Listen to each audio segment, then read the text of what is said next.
Thank you very much for coming. I'd like to just say a few thanks. First to Mel Kajorline, who actually introduced me to Margaret Nazon's work, which was actually on display earlier this year at the Prince of Wales Heritage Centre in Yellowknife.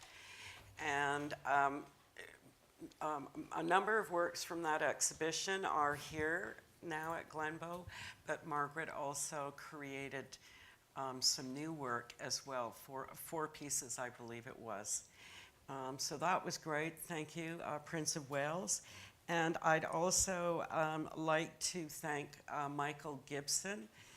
He's on a plane back to London, Ontario, but he's an art dealer. He has a beautiful gallery there.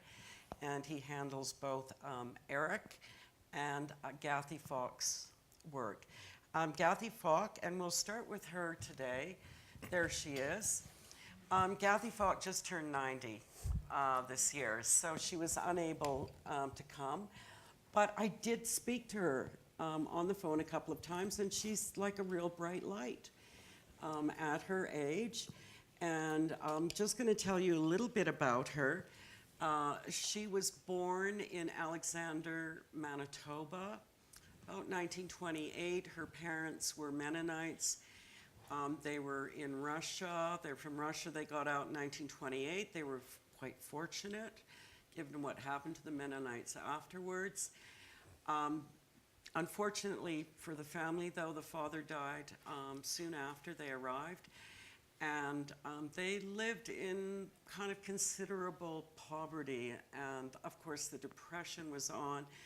And one of the things that fascinated me about Gathie, and you can read it in her new memoir, Apples, Etc., it's a real page-turner, I highly recommend it, was that she had to pay off her parents' steamship travel from Europe to Canada. And she did that as a young woman. That was still an outstanding bill for the family. So Gathie Falk ended up in Vancouver at about the age of 19 with her mother, and I think brother as well too. And it was from there that her life really began, or she started doing some teaching, but she's really a creator at heart. She's been a major figure in Canadian art. She was a very key person in the whole Vancouver art scene that developed in the 1960s and 70s. She became really well known for her ceramic sculpture, which are highly treasured. She was also a performance artist in those very, very early years when people didn't really understand what it was all about. But Gathie eventually came back to painting as well too, and we'll see a little bit more about that. Some of it's upstairs. I'm also going, oh, Margaret. Oh, this is so close to my husband's heart. I love this image. Yeah, Margaret is in Citizenship, and you can see her community is just up above there. Is this the little red, is this the Arctic Red River? Yeah. Okay. I'm sitting at the mouth of the Arctic Red. Okay, tell us about your community. Citizenship is up in the Northwest Territories. We're about 120 miles south of Inuvik. There's 150 people. And we have one store, which is also a post office. We have a number of teachers. And no police. And it's mostly a fishing village, and people are still practicing the traditional activity of making dry fish. And in the fall, soon, we'll be checking net under the ice. Most of us are fish eaters, so we'll eat caribou and moose, but fish is the most important one. So back, you could see back up there, the church. That church was built by the priests way back in the early 1900s. It's not used now, but the last time they used it was in September. They had a small wedding in there. It's very, it's huge inside, and it's got a beautiful painting done by a Father Cola, who was very important to me in my young days while I was studying the skies. He was the first one who put me to it. So they don't use that church anymore because it's too old, it's too cold. But in the summertime, if people want to get married, that's the place they choose to do it. I'm going to stand up and just show you where I live. Way back up there in those trees on the hill. And Margaret, you're from the Gwich'in First Nation. I think a lot of people, I certainly was under the impression that it was mostly Inuit up in that part of the world, but tell us about your people. The Gwich'in people live in the northern parts of Alaska, the Yukon, and the NWT. And there are 4 communities in the NWT, which are Gwich'in. There's Fort McPherson, Tsigechik, Aklavik, and Inuvik. Although Inuvik is partly Inuvialuit. It's a community it's the government community. And so you have Inuvialuit, you have Gwich'in, you have non-Indigenous people living all together there. Thank you, Margaret. And I just also wanted to mention that in 2007, she received the Gwich'in Achievement Award for Art, Culture, and Heritage for her dedication to her art and her people. She has served as the Vice President of the Gwich'in Tribal Council, as a member of the Gwich'in Land and Water Board, as an instructor of traditional arts at Inuvik's Aurora College, as well as a sewing instructor in her hometown. And she's a member of the Northwest Territories Arts Council. And if you just Google that, you will find more information about Margaret and her wonderful work. Next, we're going to go to Erik Olson, who is sitting right here. Erik was born in 1982 in Calgary. That's correct. You were a student of Western Canada High. Yeah. And you have lived in a number of other places. This photograph here is of Erik.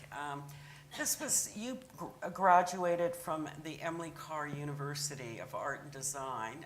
When was that? 2007. Okay. Yeah, so this is several years later. This is in 2011 that I made all these paintings. Right, Yeah. right. And where did you do these? This is kind of interesting. Well, this is this abandoned building that I was able to use as a studio in Fernie, BC. Yeah, I'd just come back from motorcycling across India and making paintings about that, and sort of the frenziness and the color and the intensity of that experience sort of led me to want to live in a place like Fernie, like a peaceful mountain, calm.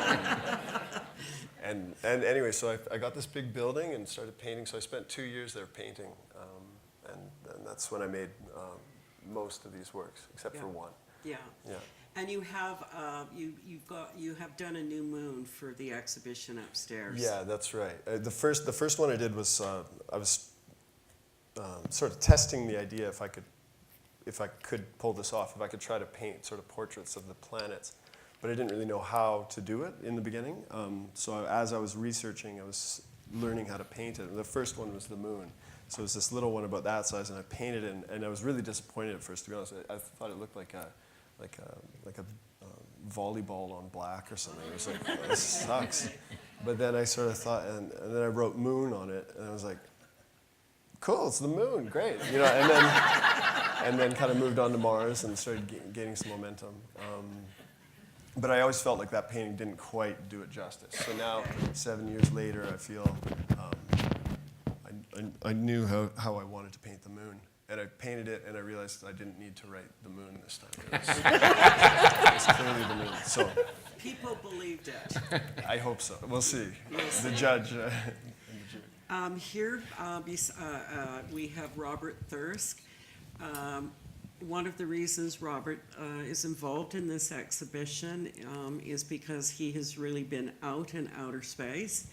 And I just felt that it would be so interesting to have someone of his caliber comment on the work, the artist's work in the exhibition. So when you're at the show upstairs, you'll see some panels that are in black. They're black panels, but basically they give his commentary on some of the paintings that really struck him. One of the things that kind of makes me laugh about Robert in this spacesuit is the slogan for the exhibition is "No spacesuit required." But Robert was, you had to wear quite an amazing piece of engineering, really, in a sense. Tell us about your spacesuit. Well, a spacesuit is actually like a spacecraft. You know, everything about the space environment is trying to kill us. So the extremes of temperature, the harsh vacuum, the ionizing, the ultraviolet radiation. So if you want to live and work in space, you need a spacecraft, and your spacesuit functions as your spacecraft as well. It provides the heating and the cooling. It provides the oxygen that you need to breathe. It provides the pressure around your body. So, yeah, you know, I hate to tell you, but that's probably $1 million spacesuit that I'm wearing right there, just because of the technology that's required to keep people alive and functioning in space. Right, all right. Let's go to this picture. Now there's, this, you almost could be at the beach. Well, what we try to do aboard the International Space Station, I had the privilege to represent Canada for 6 months aboard the International Space Station in 2009. The intent of partnering with 5 other nations on the space station is to do science in space. Science that cannot be done here on Earth because of weightlessness. So aboard the space station, there's no density differences, there's no convection, there's no sedimentation, there's no buoyancy. So you can manufacture certain things in space, and your human body undergoes adaptations to the weightless environment that you cannot study except up in space. Aboard the spacecraft, we try to make the environment exactly the same as it is here, except for weightlessness. So the room temperature is the same as this, the pressure is the same as this, and you can wear shorts and t-shirts if you wish. I'd also like to mention, too, that Robert began his practice as an astronomer, an astronaut, and so on. You did it here in Calgary. Yes. You did a bachelor's in mechanical engineering. I consider myself a Calgarian. My family and I moved here in 1967. That's when the Husky Tower was going up at the time. I think the city maybe had a population of 300 or 350,000 at the time. And ever since that time, my family, brother, sister, mother, have lived here since then. So this is where we always come back. Yes, I did junior high, R.T. Alderman, Lord Beaverbrook High School, and then my first university degree was at the University of Calgary in engineering. And one of my professors, who knew what my ambition in life was, to get involved in the space program, suggested that I head off and get a medical degree as well, so I went east for that. Right, right. And it was when you were practicing medicine in Montreal that you became an astronaut quite early on, right? I was inspired by the Apollo moon landing program from yes. the 1960s and 70s. And so I had this dream in the back of my brain that I'd like to become an astronaut if I ever had the opportunity. And one day, practicing as a medical doctor, I'd finished my rounds in the hospital, went to the doctor's lounge, opened up a newspaper, and there was this ad right there, Canada's looking for astronauts. Oh my gosh. Yeah. Wow. So that's where it started. Yeah. Right, right. So you were there in the early days with people like Mark Garneau as well, too. Yes, we've had 4 recruitments of Canadian astronauts over the 25 plus years of the program. And I was in the first recruitment with Mark Garneau, Roberta Bonder. Okay, all right. I think we have one more picture here. Oh, are you doing some exercise? Is this what's going on? Yeah, I mentioned to you that in weightlessness, the human body undergoes adaptations. Every single organ system in the body is affected by weightlessness. But in particular the muscles and the bones. If you do nothing about it in space, your muscles will atrophy away, they'll lose strength. Your heart will become smaller and pump blood less efficiently, and your bones will demineralize as well. So we don't, of course, don't want that to happen. So we work out every day, 2 hours, 1 hour aerobic exercise for the heart. We have a treadmill and a stationary bike on board the station. And then we have this device here, we call it ARED, Advanced Resistive Exercise Device, which gives us the same kind of workout that you get in a conventional gym on Earth with barbells. So here I'm obviously doing squats, but you can also do deadlifts and shoulder presses, bench presses, and bicep and tricep curls, so that's good. I mean, the fact that you have to spend 2 hours a day doing this really tells you something about the effects of being weightlessness, about Yes. being weightless. Yeah, it's a radically weird, bizarre environment to live in. Everything you do in space has to be rethought. Brushing your teeth, eating a meal, drinking a cup of coffee, going to the bathroom. You have to relearn in space because it's just different. Right. Interesting.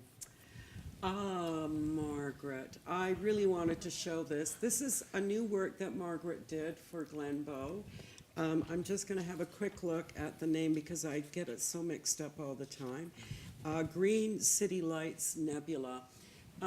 This is just after she has finished it. You can see that it is indeed a work of fiber.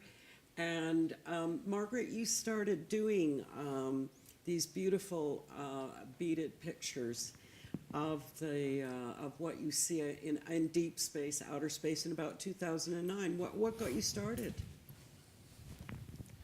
I tell this story all the time. Yeah. So I'm working upstairs in my little cubby hole with fabric art, and then Bob comes upstairs and says to me, Margaret, you got to come and look at this picture. It just looks like beadwork. It's from space, this image. So I went downstairs, looked at it. Voila, it was a cat's eye nebula. I knew then that I was going to start beading images from Hubble. So that's how it started. You have really, I mean, one of the things that I find so interesting about your work, well, partly it's the level of beading that you're doing, which is very, very sophisticated. You notice all the netting, the different types of beads, and so on and so forth. But also, this could be outer space, or for me, it could be also, in the ocean somewhere. Yeah. It's got that real ambiguous character, which I find really interesting.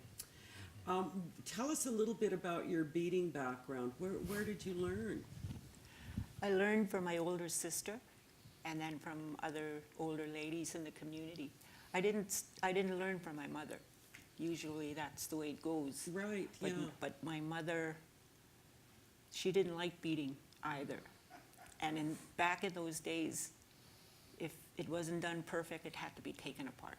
Okay. That's the worst thing that can happen. And sometimes they have to take it apart 2-3 times. And so when my mother got married, she threw all her beads out, said that was it. She's master of her house. She doesn't have to bead. So she never taught me to bead. My older sister did. And then the other older ladies in the community. And then as I worked with other people, I started learning new techniques. And it just kept growing. Yeah. And then I started passing it on to other people. The other thing, too, I think, with this kind of work is that you've talked to me about the fact that you like the idea of bringing a very traditional art form for use with new subject matter. Yeah. Although I was beading moccasins and putting fancy things on clothing, I still felt it was a little too bland for me. And so when I started doing this, it just opened up a whole world. Yeah. Reaching for the stars. Now I won't do slippers. Okay, thank you. Oh, Erik, look at this poor planet. One of the big gaseous planets, Yeah, that's right. Uranus. Yeah, I mean, well, one of the things that I was fascinated by is just the idea of scale and how reality seems to work so differently at different scales. And when you get to the planetary scale, it seems like everything's sort of pulling into these spherical forms. But all the planets are kind of like people, like painting a portrait of a person. They're all very different. And one of the things that I found fascinating about Uranus here is that it's unlike the other planets spin around almost like tops around the sun, and this one kind of rolls along, and the sort of prevailing theory is that some kind of cataclysmic event knocked it over at some point and put it over on its side. And so there's things like that I found really interesting. So I wanted to try to find a way to kind of build that into the painting. But sort of in order to show that it's over on its side, I wanted to exaggerate the rings of Uranus, which aren't actually as visible as I'm making it seem here. But it does have rings as well, like Saturn, but more faint.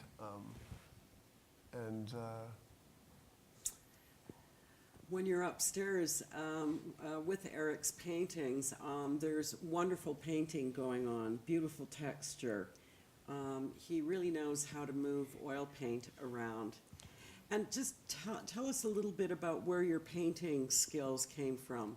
Well, I think in a very different way, but maybe in a similar way to Margaret, I really have always liked the idea of taking something really old and sort of combining it with something really new.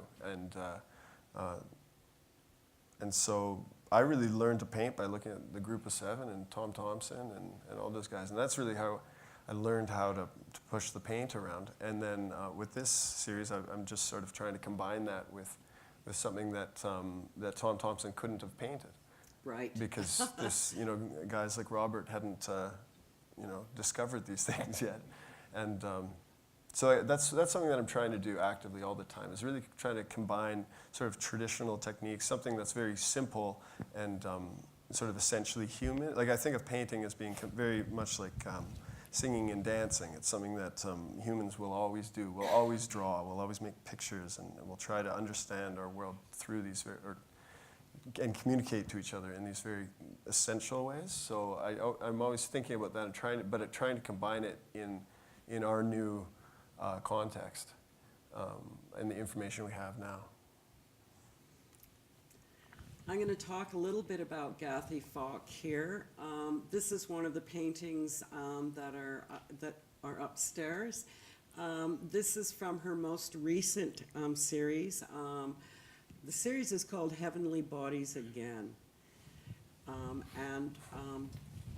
In the aughts, she did a series called Heavenly Bodies. And prior to that, she's done night sky paintings and so on. And it's been a subject. The night sky is something that she's returned to probably about 4 times over her lifetime as a painter. And Gathie is, as you can see, she's a very different artist from Erik and Margaret. This kind of view of the night sky is not meant to be a real view. It's an imagined view. It's a poetic view. It's how she wants to express a certain amount of awe, the sublime for her, looking up from her home in Vancouver, where she lives.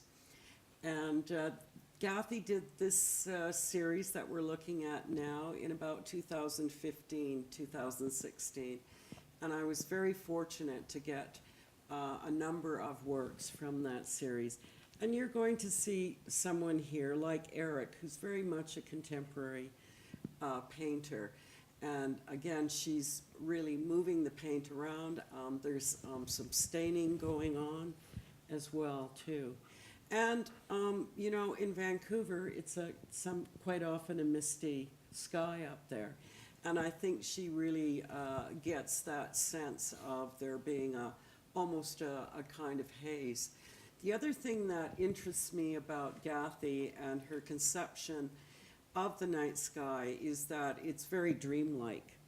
And that connection of the dream to space, I mean, that's been part of what space has always been about. Humans dream about space. It's Yeah. one of the reasons why we're up there. Don't you think so, Robert? Yeah, there's something about space, I don't know what it is, but it's wonder, it's awe, Yes. it's magic, and I spend quite a bit of my time going into schools to try to encourage students in STEM studies, and you talk about space, you've got their attention. Yeah. Yeah. Interesting, very interesting. I'm going to just show you a picture, very, very impressive picture. This is the picture that's from a very famous chapel. If you're studying art history, the Renaissance, you will be looking at this. This is located in Padua. It's called the Arena Chapel or the Scriveni Chapel. It was done by Giotto in about 1305, pretty early. He was a wonderful fresco painter, and of course, this is about the life of Christ. But if you look up above on that ceiling, that beautiful blue ceiling, you'll see the stars. And in the Renaissance, stars were conceived of as being 8 points. And these are 8-pointed stars. I'm sorry, I couldn't get a close-up of the ceiling itself. But Gathie Falk happened to be in Europe in 1979. And she saw this, came into this beautiful, beautiful room, this chapel, very old chapel, and saw the sky up there, and that's really what got her back to painting. She had spent 11 years working as a sculptor, doing performance, and when she saw this, she thought, I've got to go back to painting. Yeah. And she writes about that in her book, Apples, Etc. And I think this is really the source of where a lot of her ideas about the night sky come from. So we have Gathie, who's her look is the night sky. We have Erik, who's involved with the planets. And then we have Margaret, who's very much about deep space. And there's certain levels of thinking about space. Robert, do you think so? Absolutely. You know, for my generation, I spent most of my time in low Earth orbit. And I think in the years to come, we're going to be investigating deep space. So 10 years from now, expect that we'll be on the moon. 20 years, we'll be on Mars. And then, not right away, but I think our great-great-great-great-grandchildren will be going interstellar. And Earth is just a cradle. And it's something about our DNA that we want to get out there and explore deep space. So I'm glad that the artists are introducing us to what can be. Yeah, exactly. And it's all about your interpretation, your response to it, that sort of thing. And that's where I think artists have something really to contribute. And also, well, we'll talk a little bit later about it, but artists can sometimes be quite prescient. Robert, tell us what this is. This is the International Space Station. I had, several years ago, I flew aboard the space shuttle. And when I got back from that mission, my boss asked me if I'd like to be Canada's first representative on a long-duration flight aboard the International Space Station. And he explained the reason for doing this was that we were going to do research in space that could not be done on Earth.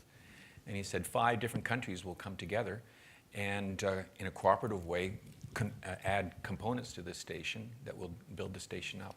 And Canada's contributions, of course, are robotics, and you can see the Canadarm2 sticking up there. The Canadarm2 and Canadian Robotics have built the station. Every single module, all the truss work, all of the solar arrays, all of the radiators were put together with Canadian Robotics. So although we were the smallest partner, Canada was the smallest partner, in the International Space Station program, we played one of more critical roles. And now, because of our contribution, Canadian scientists have access to all the laboratory facilities aboard the station. And currently there's 2 University of Calgary researchers who are doing science aboard the station. And Canadian astronauts have the opportunity to fly. I flew first. Chris Hadfield flew about 4 years ago. And then this December, a 3rd Canadian will do a long duration flight. David Saint-Jacques will do a launch in December and return in June. Okay, all right. Now, did you get out side of the space station in On outer this flight, space? on this flight, I didn't. We were still involved with internal Okay. assembly, but there's two things that astronauts like to do once we fly in space. Just being in space and looking out the window is worth the training. But we like to do robotics, and we like to do EVAs or spacewalks as well. But there wasn't one required on my flight. Okay, all right. I guess the other question I had to ask you, and you referred to it, is what did you see out there? Well- I mean, that might be a dumb question, but No, it's great. One of Erik's images upstairs is called Earth, and I was so glad that he included it in his selection of solar system planets. And I saw that view every day. And you can't help but look down on Earth from up above. You see an Earth without borders. You see the natural ecosystem operating down below, the interactions between the land, between the atmosphere, between the ocean, between the flora, between the fauna. They all come together, and a disturbance on one part of the planet will have a ripple effect elsewhere on the planet. Smoke plumes from forest fires in Siberia track across the planet and impact the quality of our atmosphere here in North America. You see that so very clearly. And then you also get the impression that, true to what the indigenous people tell us, is that we're all one, we're all connected. It's not Canadian, it's not Syrians, it's not Americans, it's not North Koreans. We're just humanity. And the big issues of the world today is not illegal immigration. It's not the affairs of the Kardashian family. It's inequality, it's poverty, it's environmental damage. And you see that so clearly from, looking at Erik's painting, or from taking a look at it out the window of the shuttle or the space station. I heard you talk in a previous discussion about how there was sort of a time element, that when you first went up there, you're sort of like, oh, there's my city, and then there's my country, and the next week maybe the country, and then as you stayed up there longer, the Earth became more in your mind cohesive and one. Is that? So I was having dinner a couple of years ago with my wife and a couple of dinner guests, and one of the guests asked me if I'd returned to normal following spaceflight. And I said yes, because I was talking about muscles and bones and heart. right. And my wife said, no. You haven't. She said, you're still up there, and it's because of what you're referring to. And, true, the first day that I was up in space, I was just like a little puppy, and running around, and whenever I had a chance to look out the window and see Calgary, I'd say, hey, there's Calgary, and I'd call a friend over, that's Calgary, that's my hometown there. But then after a week, you're up there, you're starting to, you're orbiting the Earth once every 90 minutes, you're working in an international setting with 5 other crewmates from different countries. That becomes less important. Very proud to be Canadian, but my Canadian citizenship sort of went to the back of my mind, and I just had the sense that I was a world citizen, and that we're all in this together. Wow. Interesting. In the painting, I painted it sort of upside down, so that it wouldn't be about any borders or, that's this country or that. But again, one other thing I heard you say that I didn't incorporate into the painting at all is the dark side of the Earth, and how with city lights and that you can see from space, that you are aware of country borders, and you are. Yeah, I don't know what your plans are for the future, but I hope that you'll do a painting of Earth at night. So a minute ago I said that you don't see borders from space, and that's true during the daytime, meaning that when you look down and you see 2 neighboring countries, there's no red line that runs down the border between the 2 countries. That doesn't exist. But at nighttime, you because of city lights, they outline the coastline of a country and the big cities of economic importance. And so when you pass over Calgary, you see the lights of Vancouver, Calgary, Edmonton, Winnipeg, big important economic drivers for Canada.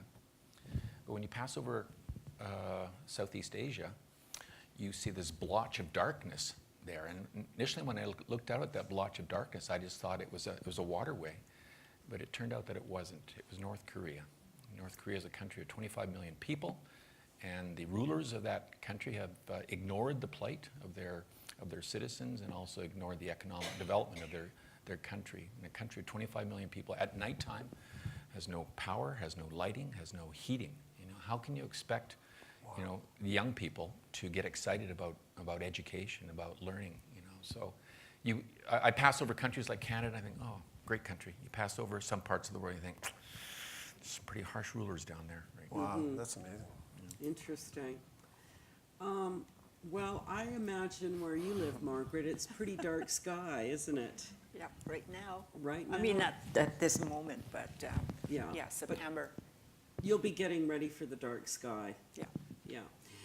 Can you just tell us a little bit, as we talked before, you are Gwich'in. Can you talk a little bit perhaps about how your own culture looks at the sky, outer space? How do you think about it? As a child, you look up at the sky and you wonder about the stars. The only person that was of interest to me who would know what I wanted to know was Father Cola. And he was very knowledgeable. He would point out constellations, but we had no idea what he was talking about. But when we went out on the land with our parents, sometimes we'd just lay out in the snow in the dark and we look up in the sky and we see something moving, and my dad would say those are called Sputniks, but we didn't know what that was either. So when I came home, I started asking about the stars, and just recently I asked my brother, I said, did the elders use the stars to help them travel, or do they have any beliefs? And he said, we didn't need to use the stars. We live on the land, and we have landmarks that help us get from A to B. And so then I thought, well, I'll have to dig deeper. So I asked another elder, and he said the moon played a very special part in the people's lives. They can tell how the weather's going to be at certain times of the moon. So when I get back home, I'm going to have to talk to them and find out exactly how it works. And when you went out on the land, what were you looking for at that point? Were you fishing or? Oh, no, my parents were very traditional, and we were out on the land, and my dad was a trapper, because that's the only way we can get money to trap. And to feed us, he would go out hunting for big game like moose or caribou, but we always had fish. We had frozen fish, dry fish, berries. So that's why we were on the land, and we were there till spring. We'd go to town for Christmas, but you can only stay 2 or 3 days in town because you have to keep checking your trap line, because other animals will check it for you. Okay. All right, thank you. Oh, Erik, this is a lovely painting. Erik, I just wanted to mention that Erik is a graduate of the Emily Carr University of Art and Design. I think I mentioned that earlier on. He has also spent some substantial time in Germany, and he's based now in Dusseldorf. And he's very much a part of the contemporary art scene. And I just thought, let's hear you talk a little bit about what that is today for you. Like my time in Dusseldorf? Yeah. Well, I was invited. I met one of the professors from the Kunst Academy Dusseldorf, so the Art Academy Dusseldorf. I met him in Montreal, and he invited me to come join his class in Dusseldorf as a guest student. So you can kind of enter the Kunst Academy 2 ways, either by going up through the kind of the ground program. You have to speak fluent German to get in. Or you can be invited as a guest. So it sort of gave me a little bit more time to work on my German that way. But yeah, really interesting and intense and challenging time. You're there sort of you're part of a group. It's almost like a pod, and you work with this one professor. You only have one professor. And in my class, there's about 18 students. And then other classes, some of them are bigger, like Joseph Boys, when he used to teach there, he would let anybody in his class, so you had about 350 students. But my class was one of the smaller ones, and very focused on painting. Really talented group of young artists. really challenging in every way, but extremely rewarding and really fun. And yeah, it's just one of the joys of my life going there for sure. Great. Now, one of the things that struck me about your work when I first saw it at an exhibition at a smaller gallery here in town, was that 2012 you showed the work? Yeah, January 2012. So I made all the paintings, yeah, 2011. Yeah, and then, yeah. I'm a bit of I'm a date maven. I love dates. But anyways, one of the things that struck me about them when I saw them was I thought, God, this is real contemporary painting, but it's very unusual subject matter.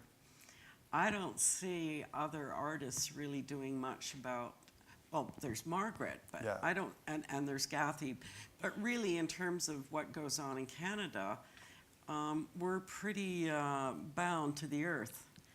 Yeah, Have you thought about that subject matter? Yeah, like I like when I started the project again, like coming out of India, I think I was looking up at space and seeing the clarity of these sphere forms and seeing how that reality operates so differently at that scale, and then it was in a certain way, it's sort of really elegantly simple at that scale of reality, and then you get up to the bigger scale of Margaret's deep space nebulas and galaxies, and it sort of seems to be operating in a different way up there.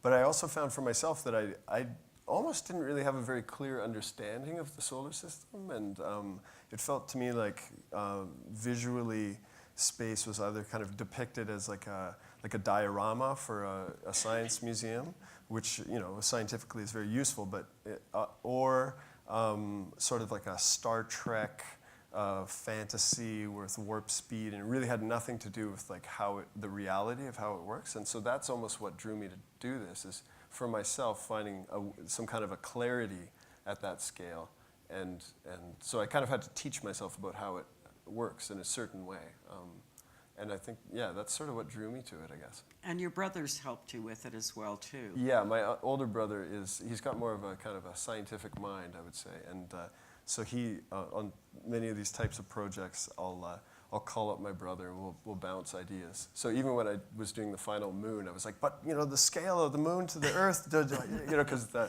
the paintings upstairs, like it would have been impossible to have them all proportionate in terms of scale to one another. Like the Earth, if the Earth was the size it is, then Jupiter would have to be bigger than the whole museum. But just I would ask him things like that. Like, is it important that the Earth and the Moon maybe are proportionate? And he said no, but I decided yes. So it's like somewhat proportionate. But then, of course, the distance too, in the gallery, it couldn't work. So yeah. You taught yourself well, and your brother taught you well, because what I like about your collection upstairs is you've got all 9 planets there. If you look at photographs of some of the planets, they look very similar. So Venus sort of looks like Uranus or looks like Neptune. But what you've done in your collection upstairs, each painting is different, and you've tried to find that property about that planet that makes it unique. Yeah. And when you look at your collection up there, you come away thinking every planet is unique, and it's absolutely true. Yeah, absolutely. That's what really blew my mind about getting in there and starting to understand it.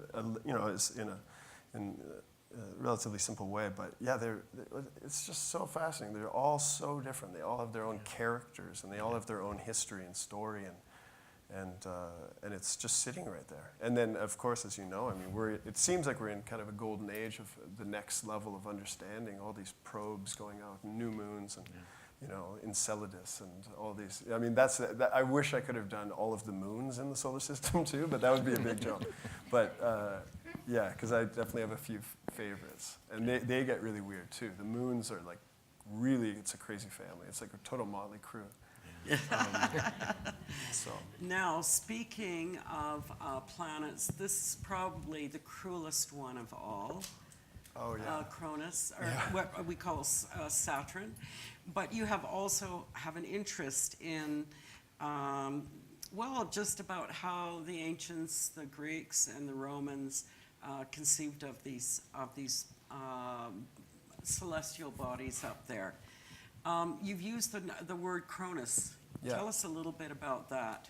Well, again, I like the idea of trying to paint these as portraits, so sort of thinking about them as characters with different qualities.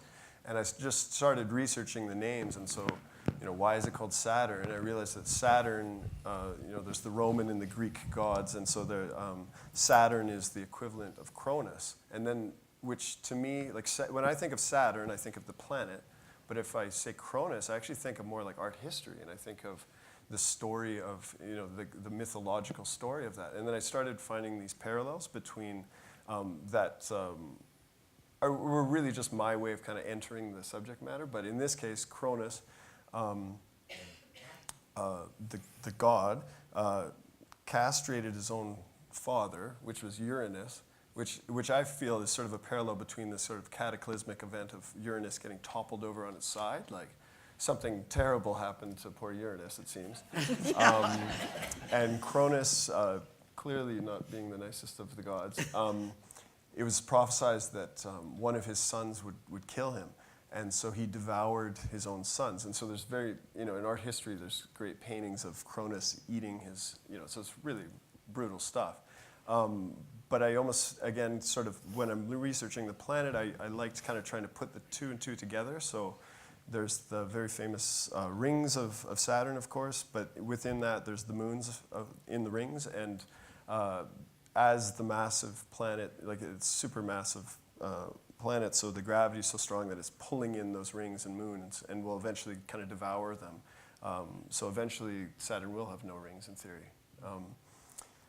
And So Cronus yeah, will so be on I top just of started. it. I just thought almost like the joke of the kind of like you write moon and now it's a moon. I was like, well, what if I just write Cronus? It'll be a little confusing for people, but it might add a bit of that sort of that exciting kind of character story element or something like this. There's just something about it I liked that was so weirdly ancient and aligning with the sort of the truth of the planets, but mixing it with the mythological.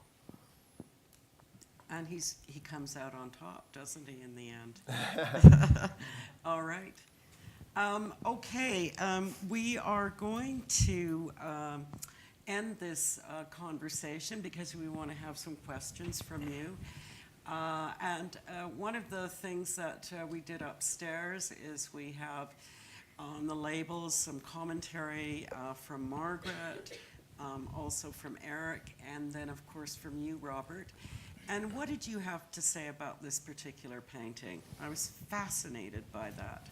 Well, I did my public schooling in Calgary, and when I was a young student, I learned that Pluto was one of the 9 planets.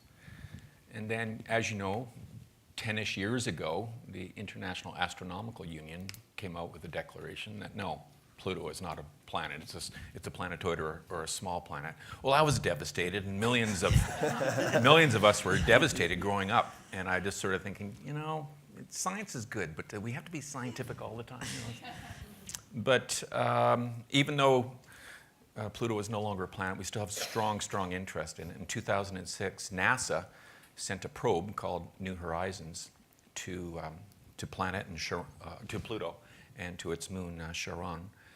And after 5 billion kilometers of travel and 10 years of travel, New Horizons arrived at Pluto 2-ish years ago and took this image of Pluto. And prior to the arrival of New Horizons, we had no idea what it was going to look like. It could be a blob, or it could look like something magnificent. And it did look like something magnificent. And what blew me away was that Erik painted this 4 years before the flyby of the probe. And he got so many things right. So there are mountains of ice on Pluto. There are these great flat plains. And then there's these blotches of color on plateaus as well. And one of the really cool things that Erik got right, again, 4 years before the flyby, was that there's also a red area of coloration on Charon, shown at the top there. And if you listen to the scientists who are looking at the images now, that red hue actually emanated from Pluto a long time ago. So the red, whatever it is, vaporized off of Pluto and made its way to Charon and then deposited there. So I don't know how Erik did it. He obviously He knows something about Fake it till planetary you make it, astronomy. yeah. What's that? Fake it till you make it. Yeah. Right. So that was really stunning. So I just said to Erik the other day, nicely done. You obviously know your science in addition to your art. Thank you. Yeah. Yeah. And No, I think that's something that artists have been doing for hundreds of years, is conceiving of the unknown in one way or another, and sometimes getting it right. I mean, I think, for example, of dinosaurs, how they have been thought about, painted, illustrated. I mean, certainly upstairs too, there's a beautiful exhibition on the Arctic and how it was imagined and conceived of and so on. And so have a look there as well too. And then we're going to go to this wonderful thing, Margaret. What are the discs? What have you used there for the discs? What do I use? Yeah. Those are large beads, large round beads. Okay, okay. What did you think about this piece, Robert? Margaret entitles this one The Mask, and it's obvious why. It looks like a masquerade mask that you would wear. But when I looked at it the first time, having a bit of a science background, to me it looked like two galaxies that were merging together. And so it's sort of, I call this a balletic pas de deux. So a dance is just about to start as these two galaxies approach each other. They're not going to collide because most of the space in galaxies are empty, so they'll pass through each other, but they have huge gravitational forces. And so when they start to merge, the gas and the dust inside the respective galaxies will start to churn away into a maelstrom, and it will set off nebulae. It will start formations of new stars, and it will even perhaps detonate some supernova as well. And millions of years later, there'll be a new galaxy of a different form. And I don't want to alarm anyone here, but Earth is positioned within the Milky Way galaxy, and our nearest neighbor is the Andromeda galaxy. And these two galaxies are moving together at 113 kilometers per second. And we think that in 4 billion years, that this is what these two spiral galaxies will look like. And the merger will take place over about 2 billion years. And at that time, we'll see, after that time, we'll see a completely different galaxy, a different formation. Don't worry, because humanity will obviously have gone interstellar by then. And we'll be able to watch this from a distance. Right. And also in the exhibition, Margaret, you did a beautiful, very large piece about Andromeda. Yeah. I'm sorry I don't have a picture of it here, but you'll see it upstairs. Talk a little bit about that. It's a triptych, really. Yeah. Yeah. Yeah. That was a project that I did when I went to the Salt Spring Island in December. And I wanted to find out if I can do a huge picture, beaded picture. It's easy to do a small picture. You can move it around. You can move your canvas around. But a huge picture, and you're trying to bead, I had to figure out if I was going to start in the center or start at the bottom. It would still make it very difficult to maneuver. So I thought, okay, I'm just going to cut it in 3. Okay. And I did that. And that's what you see is what I ended up with. And I was very pleased with it. It was easier to work. I spent 147 hours doing that. Mm-hmm. And I was very proud of it when I was finished. I've used pieces from the ocean. People have given me seashells, rocks. I think I might even have wood in there. I also dedicated 2 little planets to Coco Chanel, black and white. And Okay, all right. she's my favorite fashion designer. Wonderful. Mm-hmm. And yeah, that's what happened. Well, it's a very impressive work, and I think your use of blue, there's quite a bit of blue in that. Robert, what did you think about the blue? Well, when these two galaxies merge, there are going to be tremendous, again, tidal forces that are going to be creating new stars. And Margaret also knows her science very well, because part of the new star formation is something called blue stars. Okay. And these are stars that are huge compared to our sun, and like 1 million times hotter than our sun as well. So these are real dynamos, and they do have a blue appearance to them as well. So Margaret obviously has done some reading and knows her science. Thank you. We're going to finish with this work. This is Gathie Falk. Again, the top is very dreamlike, the moon. The bottom is much more human-like. And Robert, what did you have to say about this? So I regret that I haven't had the opportunity to meet Gathie Falk. I look forward to it someday. I hear she's a real dynamo. But if you ask her the meaning behind her paintings or artworks, my understanding is that she classically says, well, you see what you see in it, and I see what I see in it. So she won't tell you. So of course I looked at this and I saw the math symbols there. I thought, wonder what she's thinking of.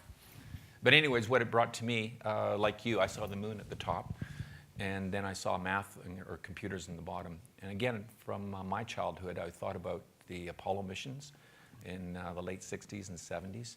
And it was computer science that got astronauts from Earth to a pinpoint landing on the moon.